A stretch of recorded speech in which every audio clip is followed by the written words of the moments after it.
Bom, como psiquiatra e pesquisador da psicologia, eu tive o privilégio de desenvolver uma das raras teorias sobre o funcionamento da mente, a construção de pensamentos, o eu como gestor da mente humana e os papéis conscientes e inconscientes da memória, além de outros temas.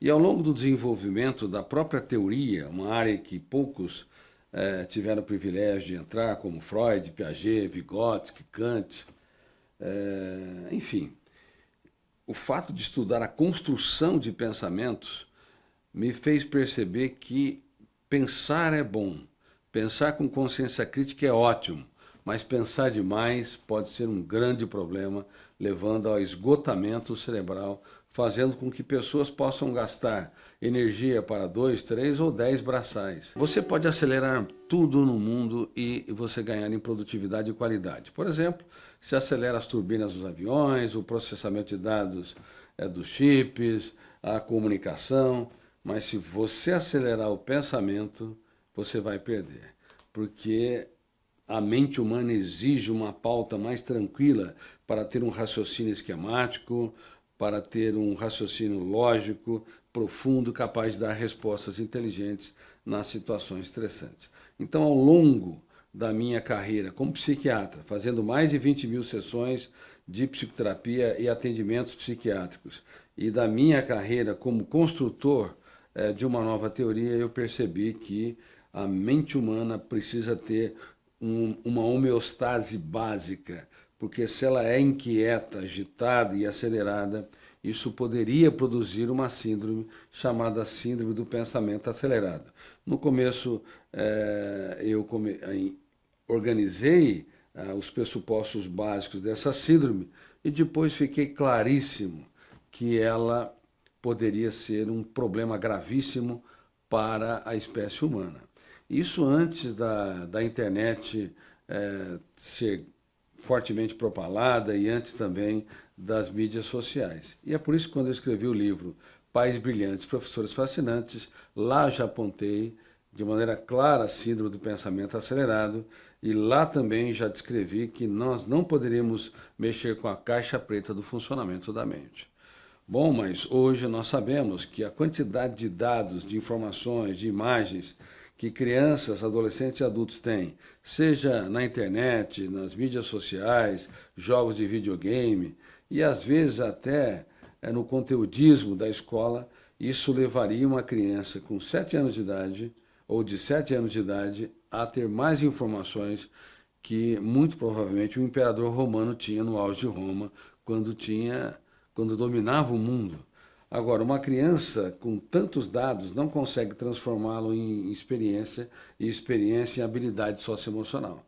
Por isso que ele se torna estéril.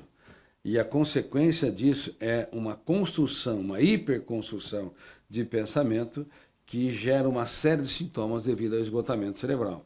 Acordar cansado, dores de cabeça, dores musculares, sofrimento por antecipação, inquietação. Além disso, dificuldade de concentração e também déficit de memória. E o que é pior hoje é uma fragmentação do sono, um sono de má qualidade.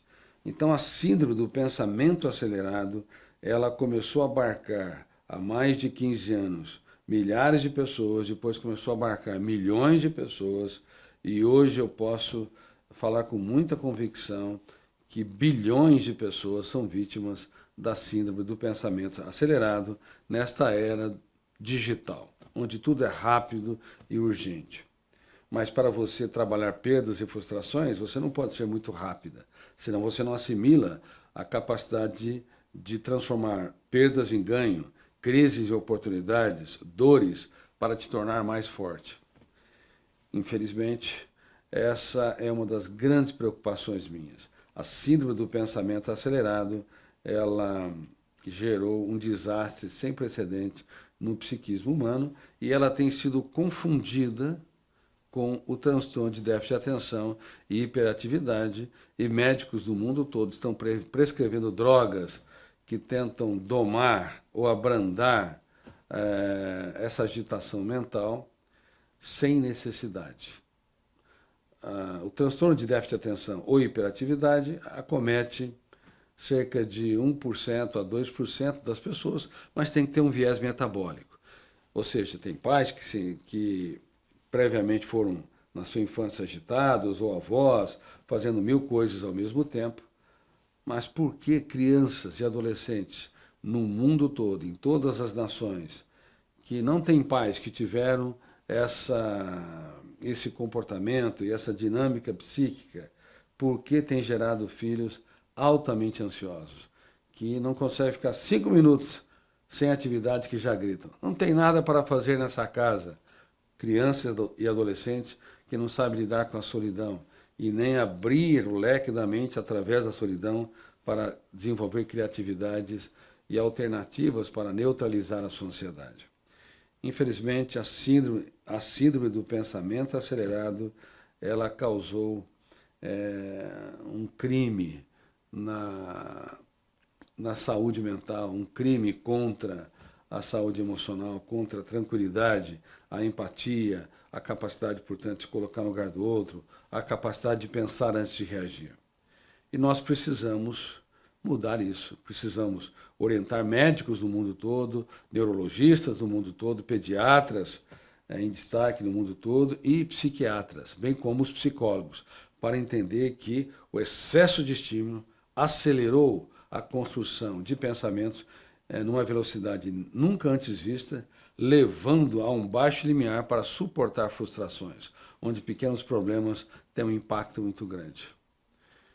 Nós precisamos de técnicas de gestão da emoção para que a síndrome SPA seja abrandada e as crianças aprendam, bem como os adolescentes, a se colocar no lugar do outro, a contemplar o belo, a fazer das pequenas coisas um espetáculo aos olhos e também para que elas tenham condições de dirigir o seu próprio script e se tornar o tanto quanto possível autores da sua própria história.